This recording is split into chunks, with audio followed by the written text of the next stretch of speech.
Hi hello. તો આજે આપણે બનાવશું ગુંદરની પેથ, કારણ કે ઠંડી બી બહુ છે.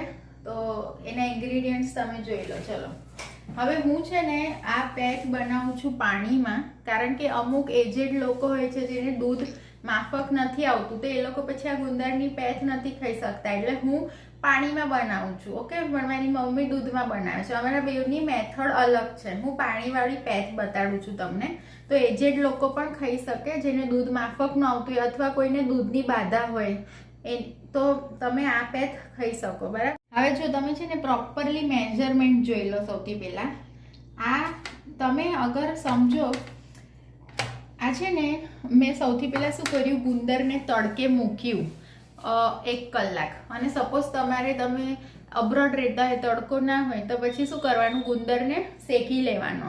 ઠીક છે. પછી મેં ગુંદરને મિક્સચરમાં ક્રશ કર્યો. હવે મેં છે ને આ 1 વાટકો ગુંદર લીધું હતું અને એને મેં ક્રશ કર્યો ને પછી આટલું બન્યો છે. ક્રશ કર્યા પછી આટલી ક્વોન્ટિટીનો થયો છે, 1 + 1/4. ઓકે. હવે જો તમે ગુંદર 1 કપ લો, મતલબ કે જે ગોંદના પીસીસ હતા ને એ 1 કપ હતા, તો પછી તમારે પાણી લેવાનું 6 કપ, ઘી લેવાનું 1/2 કપ અને ગળપણ લેવાનું 1.5 કપ. આ સેમ મેઝરમેન્ટ હોવું જોઈએ આ કપનું. ઠીક છે. 1.5 કપ ગળપણમાં હું 1 કપ ગોળ લઈશ અને 1/2 કપ ખડી સાકર લઈશ, અથવા તમે 1.5 કપ ગોળ પણ લઈ શકો. ઠીક છે. અને જો 1 કપ આ ગુંદર હોય ને, તો પછી સામે 1.5 કપ કોપરું, પછી તમારે લેવાનું 3 થી 4 મોટી ચમચી ઘઉંનો લોટ, ખસખસ 3 થી 4 ચમચી, સૂંઠ પાવડર છે ને આ મારો ઘરનો બનાવેલો સૂંઠ પાવડર છે, એટલે પેલું આદું સૂકવીને, તો એ હું 3 થી 4 ચમચી લઈશ, કારણ કે મને તીખું પેથ ભાવે છે. તમને ગળું ભાવતું હોય ને તો સૂંઠ પાવડર થોડો ઓછો નાખજો. પછી આ છે જાવંત્રી અને જાયફળ, જે મેં મિક્સચરમાં ક્રશ કરી લીધા છે. આ છે મોટી 1 ચમચી. પછી આ છે ગંઠોડા પાવડર 2 થી 3 ચમચી. અને આ છે ઓલ મિક્સ નટ્સ, જે ચોપ કરી લીધા છે. વોલનટ્સ છે, કેશ્યુ નટ્સ અને એલમંડ. આ છે આ બધા એના મેઝરમેન્ટ. રાઈટ. હવે આપણે સૌથી પહેલાં શું કરવાનું, ઘી લેવાનું, થોડુંક જ ઘી લેવાનું. એમાં આપણે સૌથી હવે જો આપણે છે ને ઘઉંનો લોટ શેકવાનો છે, તો એની માટે જો તમે જે પેનમાં પેથ બનાવવાના હોય ને, એમાં ઘઉંનો લોટ નહીં શેકતા, કારણ કે પછી જો ઘઉંનો લોટ તમે જ્યારે કાઢી લેશો ને થોડોક ચોટેલો રહી ગયો અગર અંદર, તો પછી છે ને એ બળી જશે અને એની પેથમાં બળવાની વાસ આવશે બની ગયા પછી. એટલે ઘઉંનો લોટ હું અલગ પેનમાં શેકું છું. ઠીક છે. 2 ચમચી 2 મોટા ચમચા ઘીના લઈ લીધા મેં. હવે હું લોટ શેકી લઉં. આ છે ઘઉંનો લોટ મેં લીધો છે 3 થી 4 ચમચી. બરાબર.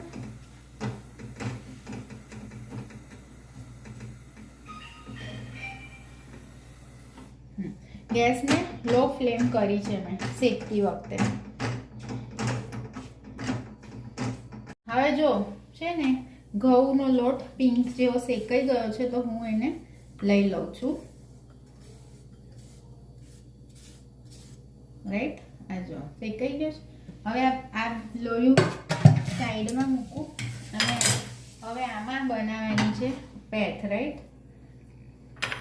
તો સૌથી પહેલાં હવે આ લઈ લઈએ આપણે ઘી. બધું જ ઘી લઈ લઉં છું. રાઈટ. ઘી થોડુંક ગરમ થાય ને એટલું એમાં ગુંદર હમણાં તળીશ. હવે જો ઘી છે ને એકદમ ગરમ થઈ ગયું છે, પછી હું ફ્લેમ લો કરી દઉં અને આ બધો જ ક્રશ કરેલો ગુંદર આમાં ઉમેરી દઉં છું. અને આને છે ને લો ફ્લેમ ઉપર હું આવી રીતે સ્ટર કરીશ. ધ્યાન રાખજો કે બળી ન જાય. ઓકે.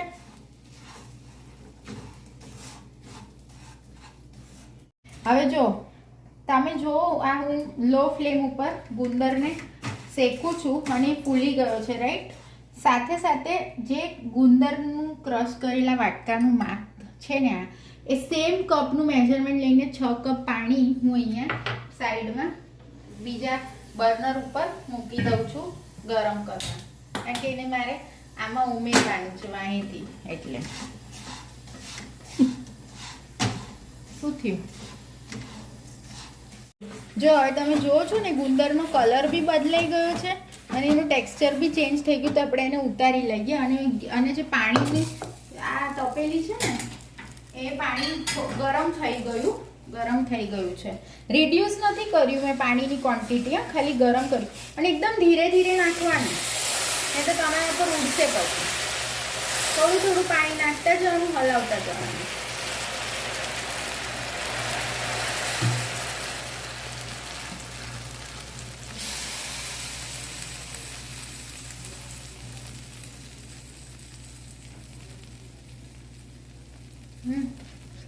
થોડું બેસન પછી નાખું બીજું પાણી મારે નાખવું છે. જો આ બધું 6 વાટકા પાણી મેં નાખી દીધું છે.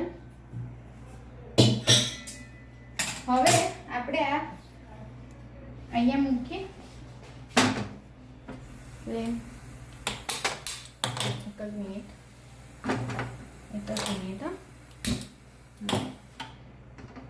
અહીંયા મૂકીએ. હવે છે ને આને આપણે થોડી વાર હલાવીએ, સમજો 5 મિનિટ બસ. પછી છે ને હું કોપરું નાખી દઈશ આમાં. હવે જો છે ને ઉભરા નીચે બેસી ગયા છે, બરાબર. હવે આપણે આમાંથી 1/4 પાણી રિડ્યુસ કરશું, પછી જ કોપરું નાખશું, એ પહેલાં નહીં. આમાંથી છે ને 1/4 રિડ્યુસ થઈ ગયું પાણી, એટલે આ મેં કોપરું લીધું છે 1.5 કપ. આ સેમ કપનું મેજરમેન્ટ લેવાનું. ગુંદરનું જે કપનું મેજરમેન્ટ છે ને એ જ મેજરમેન્ટ લઈને મેં 1.5 કપ કોપરું લીધું છે. તમને કોપરાનો ટેસ્ટ બહુ ભાવે તો તમે 2 કપ બી લઈ શકો.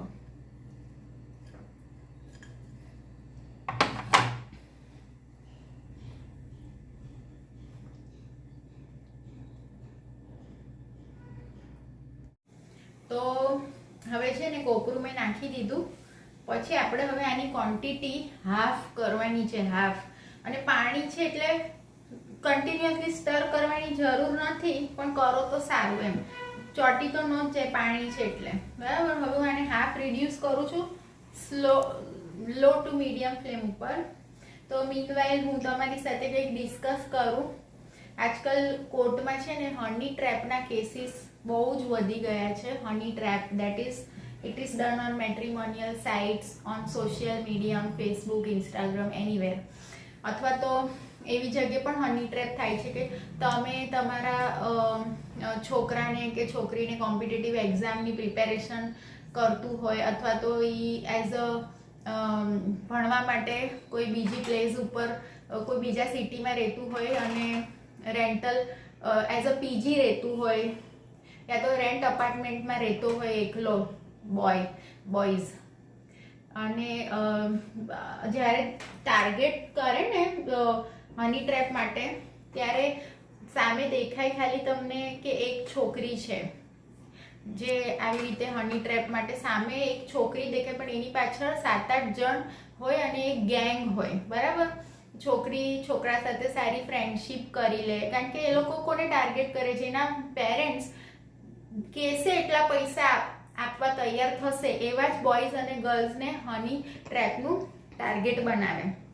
પછી ભણતા એની સાથે ફ્રેન્ડશિપ કરી લે, પછી બે સાથે રહેવા માંડે એઝ અ બોયફ્રેન્ડ ગર્લફ્રેન્ડ, અને પછી એ લોકો એ ગર્લ તમારા ફોટોઝ વિડીયોઝ બધું લઈ લે એવી રીતે, અને તમારા પ્રાઇવેટ મુવમેન્ટ્સના બધા વિડીયોઝ એની પાસે હોય. પછી આવા બોયઝને એ ગર્લ્સ જ્યારે એ લોકોનું શું કહેવાય હની ટ્રેપનું જે મોટો છે એ કમ્પ્લીટ થઈ જાય ત્યારે એ બ્લેકમેલ કરવાનું શરૂ કરે કે હું આ બધા જ ફોટોઝ વિડીયોઝ તારા પેરેન્ટ્સને અને તારા રિલેટિવ્સને અથવા સોશિયલ મીડિયા પર મૂકીશ એવી રીતે. પછી એની પાસે પૈસા માંગે કે હું પ્રેગ્નેન્ટ છું એવું ખોટું કે, અથવા તો મને અબોર્શન કરાવવું છે એવું ખોટું કે, અથવા તો કંઈ પણ કરીને મૂળ પૈસા માંગી લે અને છોકરો ડરીને પૈસા આપવા તૈયાર થઈ જાય. પણ આવા કેસીસમાં પૈસા આપવા તૈયાર નહીં થવાનું.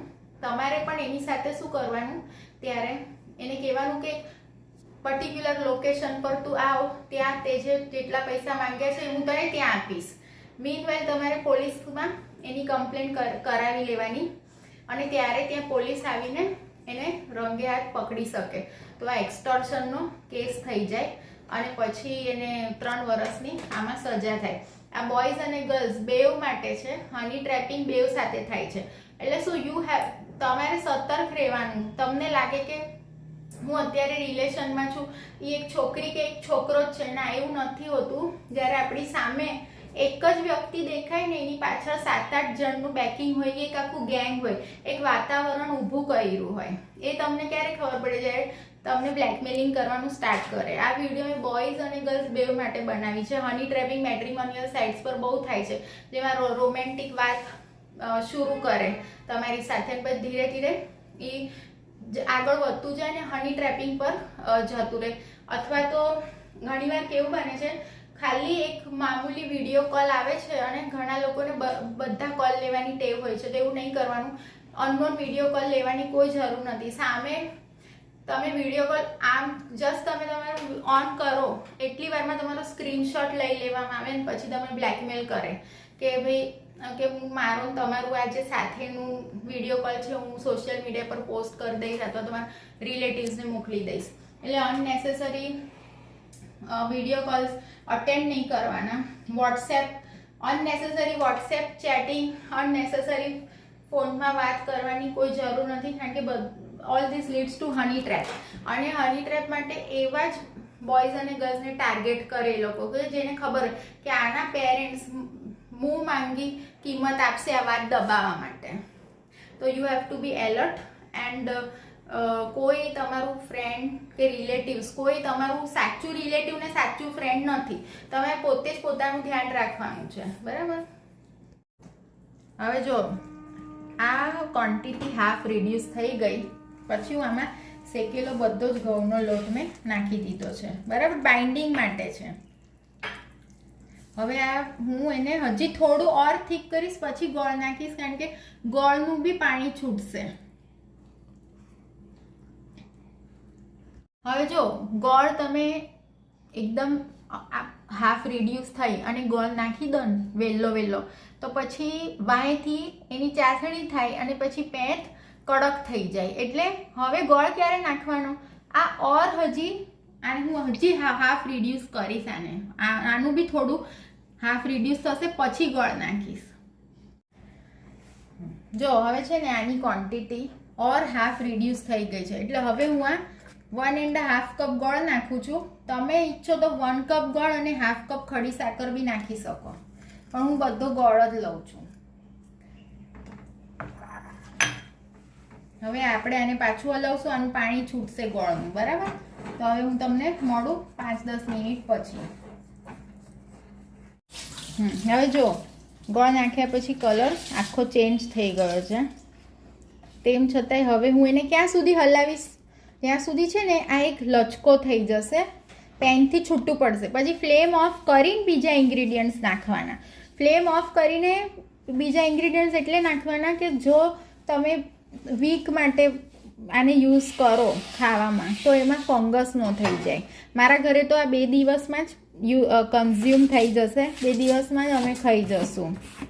મને જ સૌથી વધારે ભાવે છે આ. એટલે તો તમારે જો એને લાંબા ટાઈમ માટે સ્ટોર કરવું હોય ને તો હવે આ જેમ આ આખું પેનથી છૂટું પડશે પછી હું બધા ઇન્ગ્રીડિયન્ટ્સ ફ્લેમ ઓફ કરીને નાખીશ. તો શું વીક 10 દિવસ સુધી તમે એને સ્ટોર કરી શકો, એમાં ફંગસ ન થઈ જાય ને એટલે. તો જો અત્યારે હું આ હલાવું છું, હજુ એને રિડ્યુસ કરીશ, બરાબર? મીનવાઇલ તમને રિક્વેસ્ટ કરું છું કે પ્લીઝ મારી ચેનલને લાઈક કરો, શેર કરો, સબસ્ક્રાઈબ કરો. અને મારી જેટલી બી મેં આની પહેલાં આગળ બધી રેસિપીઝ મૂકી છે તો મેજરમેન્ટ ડિસ્ક્રિપ્શન બોક્સમાં મેં મેન્શન કરેલું છે. તો તમે બનાવજો અને તમે રેસીપી શ્યોરલી એન્જોય કરશો. Okay, please do like, share and subscribe my channel please.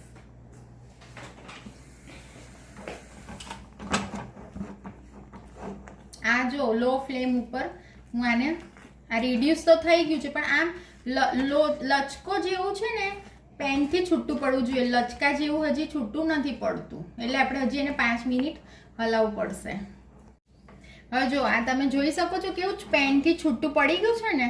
બસ હવે ફ્લેમ ઓફ કરીને આપણે બાકીના ઇન્ગ્રીડિયન્ટ્સ નાખશું અને આને હું 5 મિનિટ છે ને થોડી એની વરાળ બધી નીકળી જવા દઉં, ગરમ વરાળ નીકળી જાય પછી બાકીના ઇન્ગ્રેડિયન્ટ્સ પછી નાખશું. 5 મિનિટ આને હું હલાવું છું. બરાબર, ફ્લેમ ઓફ છે. હવે જો બરાબર, હવે આપણે સૌથી પહેલાં હું તમને કીધું હું ખસખસ નાખું છું. અડધી ખસખસ હમણાં નાખીશ, અડધી ડેકોરેશન માટે રાખું છું. બરાબર, ખસખસ આ સૂંઠ પાવડર છે, હું નાખું છું 3 મોટી ચમચી, કારણ કે મને તીખું ભાવે છે. તમારે ગળપણ ગમતું હોય ને તો 2 મોટી ચમચી નાખવાનું. પછી નાખું છું ગંઠોડા પાવડર 2 ચમચી.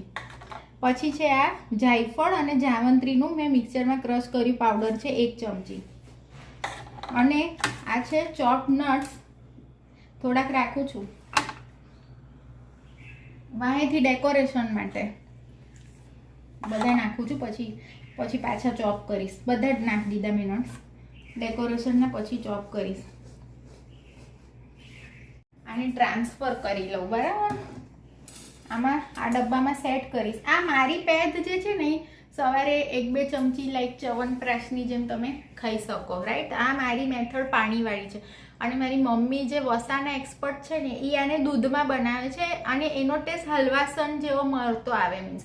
અને હું પાણીમાં બનાવું છું. રાઈટ, તો તમે આ મેથડ ટ્રાય કરીને જોજો.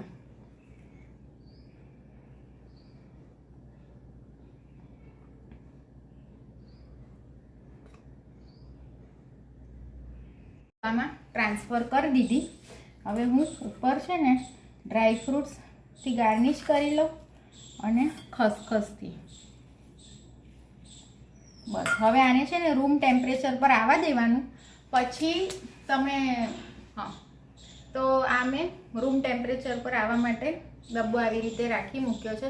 આ ડબ્બો તમે ચાહો તો અઠવાડિયા સુધી બહાર બી રાખી શકો, નહીં બગડે. અને ચાહો તો ફ્રીઝમાં પણ મૂકી શકો.